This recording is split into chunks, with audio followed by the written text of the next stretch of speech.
I absolutely love hearing stories about special moments where people rise to the occasion and stand up for what they believe in. It's even more fun for me when those people are stars of television and movies, shows that I grew up watching. For whatever reason, those moments that matter resonate even more for me because it would be so easy for those stars to just ride the wave of fame and ignore problems that, regardless of who we are, swirl around us from time to time. Such is the case with lovely Barbara Eden. Way back in the mid-60s, Eden starred in a wonderful Sidney Sheldon-created sitcom called I Dream of Jeannie. I'm not going to go into the details of that show because I'm guessing most of you watching this video are already very familiar with it. Suffice it to say, it was well written and lots of fun. Part of my enjoyment was watching the undeniable chemistry between the two lead actors, Barbara Eden and Larry Hagman. They played perfectly against each other. And as a young man watching reruns of the show in the 70s, I didn't think for one moment that there was any sort of off-camera strife going on. But there was. Unfortunately, what had happened was that Hagman grew increasingly irritated with the direction and development of his character, Tony Nelson.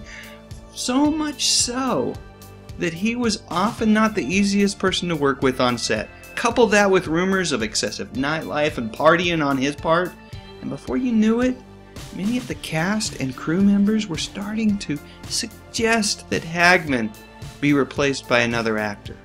The actor who was being considered was none other than Darren McGavin. Yep, Mr. Carl Kolchak, the Night Stalker himself. A fine actor, and I have no doubt that he could have come in and somehow made it work.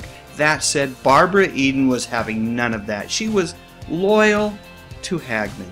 Sure, he may not have been the easiest guy at all times to get along with offset, but when the cameras were running, he was a consummate professional, and whether you credit her heart or her head, her insistence that Hagman not be replaced, well, we all know that that was the right decision. What was not the right decision, however, was to have the two characters marry during what I believe was the 5th and final season of the show. Yep, if you want to kill off a show, just marry the two main characters. For whatever reason, audiences tend to drop like flies once the romantic tension is eased by way of a wedding ring and a promise to be true to each other. I know, kind of sad, but that's just the way it is. After I Dream of Jeannie, Eden continued to find success in both TV and movies. I loved her turn in the motion picture The Harper Valley PTA, based on the hit song by another Jeannie, a real one this time, singer Jeannie C. Riley. And I also enjoyed her mid-80s Jeannie revival movie that had MASH star Wayne Rogers replacing Hagman as Major Nelson. But you know what? Eden was right. Something was off. And I'm not blaming Wayne Rogers here. He's a great actor. But Hagman was sorely missed.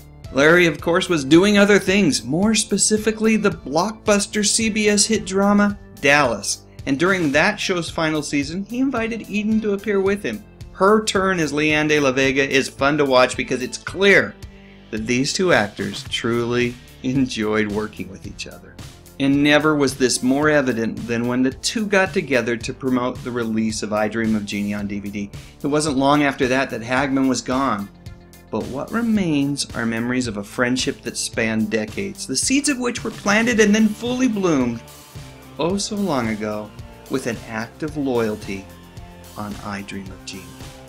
I'll post a link to pick up the DVDs on Amazon in the description section of this video if you're interested. Alright, let's stop there. One final picture, this time from one of the early black and white episodes. So were you a fan of I Dream of Jeannie? Or a fan of Eden's or Hagman's? Share your memories in the comments section below, and if you like this video, please give it a thumbs up and maybe even share it on Facebook or Twitter. And while you're at it, why not subscribe to my channel? I talk about music, movies, and television, mostly from the 60s, 70s, and 80s. You know, the good stuff. But most importantly, and as always, thank you so much for watching.